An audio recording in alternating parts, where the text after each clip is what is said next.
4 castles, £80,000. That was more than the English crown earned from its entire wool trade, its single richest export for 8 straight years, poured into stone on the edge of Wales. And one of those 4 still has no roof. They ran out of money before they finished the walls. This is what it actually costs to own a network of castles. Almost no one who builds one can afford it. Stand on the walls of Caernarfon today, and the first thing you feel is the will of one man. The banded stone, the eagle-crowned towers, the sheer scale of it doesn't read like architecture. It reads like a statement, and the statement seems obvious. Here was a king who could not stop. We look at the map of medieval Wales, 17 castles pinned across it in a single generation, an iron ring closing around a conquered people, and we reach for the easy word. Paranoia. A conqueror so shaken by the men he had beaten that he wrapped an entire country in walls. Ego. A ruler who needed his power carved somewhere it could never be argued with. Cruelty. Even stone as a boot on the neck of a nation. The castles look like the biography of an insecure man, written in rock. Every tower another sleepless night. Every arrow loop another flinch. We stand at the foot of all that gray weight, and we think we are reading a personality, a paranoid, a tyrant, a man who mistook fear for strength. It is a satisfying story. It is the story the stone seems to want us to tell. It is also almost entirely wrong, because the map isn't a diary, it's a budget. And the moment you see the number underneath it, the whole thing stops sounding like a personality and starts sounding like a bill coming due. The thing that decided where each of those castles would stand, how many there were, how far apart, why some rose and others were left as unfinished shells, was not the king's fear. It was a single, boring, physical fact that no amount of will could argue with. A castle is only as wide as a day. Hold on to that sentence, because everything else hangs from it. A castle does not project power across a kingdom. It projects power across a radius, the distance a mounted man can ride out, do his work, and return before dark. Inside that circle, it is a fist. 1 inch outside it, it is a very expensive pile of rock that cannot touch you. That is the constraint. And here is the promise. By the time we're done, you will not see these castles as buildings at all. You will see them as the walls of a much larger, invisible shape, the empty spaces between them. Because the power in a network of castles was never in the castles, it was in the gaps. And the terrible thing about the gaps, the thing that emptied treasuries and broke the men who tried to hold them, is that you have to pay for every single one. Picture the rider. It is a gray morning somewhere in Gwynedd, and a man in mail is swinging up onto a horse in a castle yard, because word has come in from a valley to the west, a lord not paying what he owes, a road that stopped being safe, a rumor of men gathering where men should not gather. His job is to ride out, be seen, settle it, and be back inside these walls by nightfall. Not because he's a coward. Because a soldier caught in open country after dark, far from his own gate, is not a soldier anymore. He's a target. So how far can he go? A horse carrying an armored man does not gallop across a county. It walks, mostly. Over the broken ground of medieval Wales, no straight roads, rivers to ford. Hills that turn 10 miles into 15, a garrison could reasonably reach out and come home again, across a radius of perhaps a dozen miles. Push it, and you're gambling your men on the light. That's the whole reach of the castle, not the range of its arrows, the range of its horses, there and back, between 2 dawns. Historians who map these things put the practical figure at something like a day's march apart. Call it 15 to 20 miles between strong points, because that is roughly how far an organized body of men could actually move. In a day, 7 hours on the road, before exhaustion and darkness took the decision out of their hands. It is not a coincidence that castles across conquered England, 2 centuries earlier, sat at almost exactly the same spacing. William the Conqueror had already learned the lesson and built 2 royal castles set a day's ride from one another, close enough that no rebel could slip between them. And notice what that circle is actually made of. It isn't a wall or a border. There is nothing out there to see. It is just the honest limit of a tired animal and a finite afternoon. The castle's power stops at its radius, not because someone drew a line, but because that is simply as far as force can reach and still get home. Beyond it, the king's writ is a rumor. A tax collector can be turned away, a road can be closed, a rival lord can gather men in a valley, and the nearest garrison will hear of it a day too late to do anything. The medieval countryside was not empty because no one claimed it. It was empty of control because control had a turning radius and most of the land fell outside it. Now look back at that circle you drew around the rider. Everything inside it, The castle controls everything outside it. The next valley, the next pass, the next town that owes the next tax is dark, ungoverned, free, and a conqueror cannot live with dark ground. So he does the only thing the arithmetic allows. He builds another castle, not where he wants to, where the circle ends. This is the first thing the constraint does to you. It takes the placement of your castles out of your hands. You do not put a fortress where the view is best or the hill is proudest. You put it exactly one radius from the last one, so that the two circles just touch, so there is no strip of dark country between them for an enemy to move through unseen. Then you do it again, and again, until the circles overlap all the way across the land you mean to hold, like chainmail, each ring covering the gap in the one beside it. That is a castle network, not a collection of buildings. A grid, spaced by the endurance of a horse, drawn so that its empty middles are small enough to police. And you cannot cheat the spacing by simply ignoring the ones in between. That is the second half of the mechanism, and it is what makes the gaps matter so much. Say an army decides a particular castle isn't worth the trouble and marches past it, deeper into the country. It has just put a garrison at its back, and a garrison at your back does not sit and watch. It rides out onto your supply line, burns your baggage, picks off your stragglers, and is home behind its walls before you can turn around. Press on regardless, and the garrisons of the next two castles combine in the dark and fall on your camp at night, while the one you bypassed quietly closes the road home. A castle you leave alive is a knife between your shoulder blades.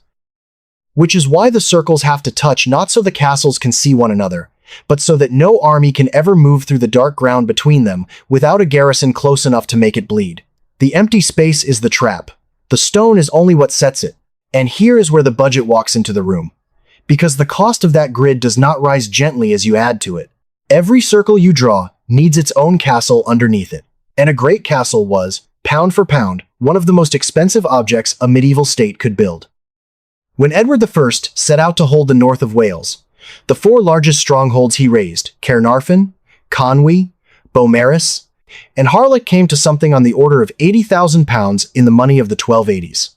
Caernarfon alone, by the best modern reckoning of the surviving accounts, ran to at least £27,000, the single most expensive castle of the lot. Numbers like that are hard to feel across 700 years. So let me translate. Edward's most important new source of hard cash was the custom he levied on England's wool, the wealth of the whole export trade, the thing that made the country rich, and that brought in around £10,000 a year.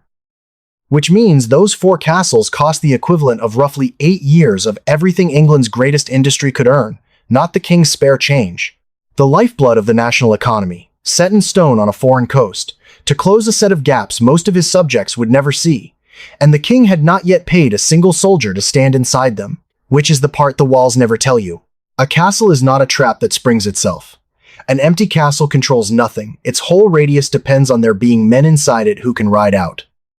So behind the grid of stone, there had to grow a second, invisible grid, of wages, of food, of the clerks and carts and quarrymen and cooks that kept each point alive.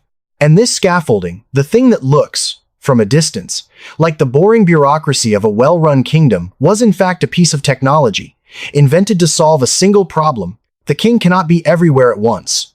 So he builds a machine that can be. You can watch that machine run, in the accounts, and the scale of it is staggering.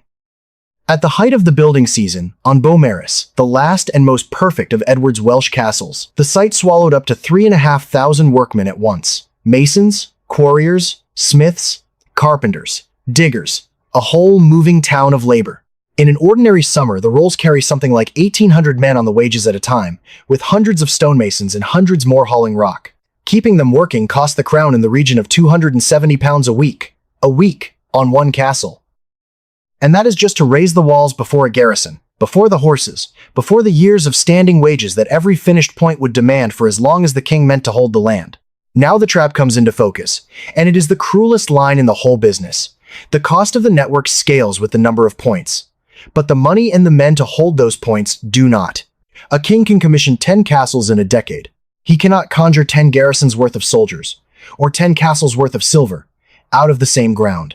So as the grid grows, the manning stretches thinner over it, and a thinly manned castle is not a small strength. It is a positive danger. Every under-garrisoned point on the map is a storehouse of weapons, food, and coin, sitting behind strong walls, waiting for the enemy to take it and turn it around. The undermanned fortress does not just fail to help you. It arms the man you are trying to stop. A ruler can very easily reach the point where more castles make him weaker, where a dozen half-empty strongholds are more dangerous to him than 3 full ones would have been. You can see that squeeze in the payrolls that survive. Once the building crews went home, the standing garrisons that held these vast fortresses in peacetime were often startlingly small, a constable and a mere handful of men-at-arms and crossbowmen, rattling around inside walls raised to shelter hundreds. Not because the walls didn't warrant more, but because a soldier is a wage that has to be paid every single day, in peace as in war, for as long as the castle stands. No treasury on earth could keep a full garrison in every castle of a growing network, indefinitely, against a threat that might never come. So the king did the only thing the arithmetic allowed. He manned each point with the smallest number he dared, and gambled that the gap between what he could afford and what the castle actually needed would never be tested. Every one of those thin garrisons was a bet against the day the whole system would be tried at once. And there was one more cost: the wall's hide. Maybe the deepest of all, because a fully manned castle still could not pay for itself. A fortress produces nothing. It grows no grain, weaves no cloth, mints no coin. It only consumes. So Edward reached for something he had learned years earlier across the Channel, in Gascony, where he had already planted a string of new fortified towns the French called bastides. Beside each of the great Welsh castles, he built a town. Not a town that happened to grow there. A town installed on purpose, surveyed into neat rented plots, each one leased to an imported English settler, who would raise his house and shop on it and, crucially, pay for the privilege. These burgesses were handed the trade of the whole region as a monopoly, and the native Welsh were barred from buying and selling inside the walls. At Caernarfon and Conwy, the idea reached its purest, hardest form. The castle wall and the town wall are the same wall, fortress and colony, fused into a single armored object. The soldiers guarded the settlers. The settlers' rents and tolls and taxes helped feed the soldiers. Look at what that really is. It is not a castle with a town beside it. It is a machine for making conquered ground pay the cost of holding it down, a garrison wrapped around a captive economy, each one there to justify the other. And it tells you the truest thing about the whole enterprise. A castle network is so ruinously expensive that it cannot survive as pure defense. It has to be bolted onto a revenue engine, an imported population living behind the same stone, or the arithmetic will simply never close. The walls needed a colony to keep them breathing, and the machine does not stop asking. That is its final, quiet cruelty. It generates its own hunger. Every garrison has to eat, and the food has to come from somewhere, along a road, in a cart. That supply line is itself a thing that can be cut, so it, too, has to be watched, guarded, sometimes fortified. Which means the network is always discovering new gaps that need closing, new roads that need a strong point halfway along them, new reasons to build the next thing before the last one is paid for. A castle network is not a fixed cost. It is an appetite, and it is the reason these programs almost never came in near their estimate. They ran over, again and again, by multiples, because the system kept manufacturing its own next expense. You can hear a man drowning in exactly this. In his own words, if you go to the accounts. In the winter of 1296, the greatest military engineer in Europe, the master who designed these castles, a man whose walls are still studied today, sat down and wrote to the king's treasury. Not about stone, about money. He needed, he explained, 400 masons, 2,000 laborers, 100 carts, 60 wagons, 30 boats, 200 quarrymen, 30 smiths, the shopping list of a small war. And then the sentence underneath it, stripped of all its pride. The men's pay, he wrote, had been and still was very much in arrears, and they were having the greatest difficulty keeping the workforce because the men simply had nothing to live on. When the coin ran dry, officials had taken to paying them in tokens cut from leather promises, stamped in scrap, handed to hungry men, because the treasury of the richest king in Britain could not keep up with the bill for a single castle. And here is how that story ends. Beaumaris, that flawless design, walls within walls, the most advanced fortress of its age, was never finished. Work crawled on and off for decades, swallowed something like £15,000, and then simply stopped. The money gone, the towers left short of their full height. The most perfect castle ever drawn in Britain stands to this day, with no roof on its great hall. Not taken by an enemy, not thrown down in a war, abandoned by arithmetic. The single most efficient way to see the true cost of a castle network is to stand in the one that its own builders could not afford to complete. And if you want the clearest possible proof that a castle network is a cost long before it is ever a strength, you only have to watch what happened the one time the whole system was tested at once. In the autumn of 1294, with the great castle still half built and the wages already deep in arrears, Wales rose. A leader named Madog ap Llywelyn put himself at the head of a national revolt sparked, fittingly, by exactly the taxes the whole program demanded. And the Iron Ring, the masterpiece of control, buckled. Caernarfon, the grandest of them all, and still unfinished, was stormed and its town sacked, its brand new walls thrown down, the king's officials killed. Other castles fell around it. Edward marched an army north to break the rising, and, just before Christmas, was ambushed on the road, lost his baggage train, and had to fall back into Conwy, where the rebels promptly bottled him up, burned the town around him, and left the King of England besieged through the dead of winter inside one of his own fortresses. He survived for a single reason, and it is the reason Conwy stands exactly where it stands: the sea. Ships could reach the castle when no relief army could, and the navy kept him fed until spring. The network held just barely, but look hard at the price of that one winter. Putting the revolt down ran to something on the order of £55,000 in campaign costs, and repairing the damage to Caernarfon alone came to more than 16,000 more. A single rebellion had cost as much as the great castles themselves.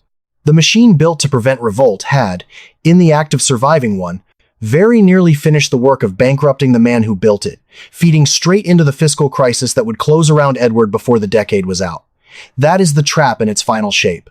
A castle network does not merely cost a fortune to raise. It costs a fortune to hold, a fortune to feed, and then the one time it does the exact thing it was built to do, another fortune to save. There is no version of this story where the arithmetic ever relents. So let's go back to the man on the walls at the start, the paranoid, the tyrant, the insecure king writing his fear across a country in stone. Every piece of that portrait is still hanging there. Let's take it down, one nail at a time. The obsessive ring of fortresses, that iron ring we read as the map of a frightened mind, that is not fear, that is a radius. Draw a dozen circles a days, ride wide across a country you mean to hold, and you will get exactly that pattern, every time, no matter who the king is or how calm he sleeps. The ring is geometry, not psychology. The ruinous expense, the sense of a man who spent past all reason, as if buying safety could ever be enough, that's not ego. That's the arithmetic of covering distance with objects that each cost a fortune and each demand a garrison forever. Anyone who chose to hold that ground was signing up for that bill. The number wasn't madness. It was the price of the map, the crushing taxes, the squeezed subjects, the sense of a crown always reaching deeper into its people's pockets. That's not cruelty for its own sake. That's a network that manufactures its own hunger, sending the bill downstream, because a machine built to be everywhere at once has to be fed from somewhere. And even the great unfinished shell of Beaumaris, which looks like the folly of a man who overreached, is just the constraint, finally saying no out loud. A castle is only as wide as a day, which means the empire was never the castles at all. It was the days between them, the fragile, invisible web of covered ground stitched circle to circle across a country. And every one of those days had to be bought, manned, fed, and defended forever. The power was in the gaps. And the gaps are what bankrupt you not once, but every year, in silver and in men, for as long as the king still wanted to call the land his. But, and this is the line that keeps this from being a cold little machine, the constraint did not write the king's choices. It only wrote which choices worked. Distance did not force Edward to conquer Wales. Plenty of rulers looked at hard, poor, distant country and decided it wasn't worth the bill. The arithmetic didn't hand him his ambition. It simply stood at the end of it, holding the invoice, and told him what that ambition would actually cost. He chose to try to hold everything. The constraint just made sure he paid for all of it. So what finally broke the tyranny of the day-wide castle? Not better walls. The walls kept getting better, and it didn't help. The constraint died the way constraints usually die, quietly, when the world underneath it moved. The whole logic of the grid rested on one number, the speed at which power could travel. A castle was only as wide as a day, because a horse was only as fast as a horse. But over the centuries that followed, states learned to move the other ingredients faster than a rider. They built better roads and moved money along them. They raised professional armies that could be paid from a central treasury and marched to wherever the trouble was, instead of being frozen in place behind stone. And when cannon matured, The walls themselves stopped being the final word. A fortress that had cost a decade of a kingdom's wealth could be opened by a siege train in weeks. The point of concentration shifted from the wall to the wallet, from the garrison in the tower to the army that could be summoned and sent. You can almost date the change by watching what stopped getting built. The age of the great royal castle building program wound down not because kings ran out of enemies, but because the money found better things to buy. Professional troops on a payroll, artillery trains, fleets, the whole apparatus of a centralized state that could reach across a country in a way a ring of stone never could. A castle held a radius. A paid army held wherever you last sent it, and could be somewhere else entirely by next month. The fixed point lost to the mobile one. And the very walls that had once cost a kingdom's wealth turned, against gunpowder, into a liability. A vast, immovable target that told your enemy exactly where to aim and could be battered open in a single season by engineers who did not care in the slightest how perfect the geometry was. Notice what did not happen. Nobody grew wiser. No king woke up more moral or less afraid than Edward had been. A number changed the speed and cost of projecting force, and the moment it did, the day-wide castle stopped being the smart way to hold ground and became a museum. The same men, the same fears, the same ambitions, running against a different constraint, produced an entirely different world. That is the whole thesis in one motion. The shape of an age is not its character. It is its arithmetic, and arithmetic can be revised. We just tend to build the monument first, and read the personality into it afterward. You already know this shape, by the way. You've watched it play out in your own century, with no horses in it at all. Think about any chain that lives or dies by its map, the coffee brand, the burger franchise, the pharmacy on every third corner. The whole strategy is a castle network. Density is the weapon. Put your locations close enough together and you dominate a city. Choke out rivals, own the customer's default. But each location carries a fixed cost that does not fall just because you opened another one down the road. The rent, the staff, the standing overhead, the garrison. And the killer is exactly the medieval one. A single location that slips below the threshold it needs to survive doesn't just quietly fail, it bleeds. It drags down the numbers of the whole region around it, an under-garrisoned point in a network that was supposed to make you strong. Expand past what your cash flow can actually man, and every new pin on the map makes you more fragile, not less. Whole companies have been hollowed out by their own footprint, too many doors, not enough behind each one. The retail world even reproduces the medieval failure mode exactly. The chain that expands on borrowed money into more locations than its sales can support, until a downturn arrives, and the weakest stores, the under-garrisoned ones, begin dragging the whole company down with them, one after another, in a cascade that shutters hundreds of outlets at once. The pattern is centuries old, only the props have changed. Where the analogy breaks, and it does break, is in the cost of failure. When a coffee shop closes, it becomes an empty unit and a write-off on a spreadsheet. When a castle failed, it became an armed strong point in the hands of the man trying to kill your soldiers, and people died for the gap. A modern chain can close stores, refinance, and retreat in an afternoon. A medieval king could not unbuild Beaumaris or hand back the years, and the silver already sunk into it. The stakes don't rhyme, but the arithmetic density is power, fixed cost per node. The weak point that endangers the whole that arithmetic is the same machine, running in a boardroom instead of a saddle. So the next time you stand under a great castle and feel the will of the man who raised it, try to feel past the stone to the thing that actually held the power, not the tower. The dark country it was reaching into, and the exact, unforgiving distance it could reach, because the strength of a castle network was never in any castle. It was in the gaps between them, the days of covered ground that made a scatter of buildings into control of a country. A castle is only as wide as a day, and an empire is only as wide as all the days it can afford to keep buying, one after another, until the money runs out or the world moves on.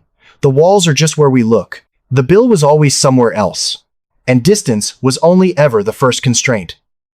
Because there's a harder one waiting underneath every empire that ever tried to grow, the reason no realm, however rich, could just keep buying days forever. That constraint isn't measured in miles. It's measured in how fast a message can travel. And that's a number worth its own reckoning.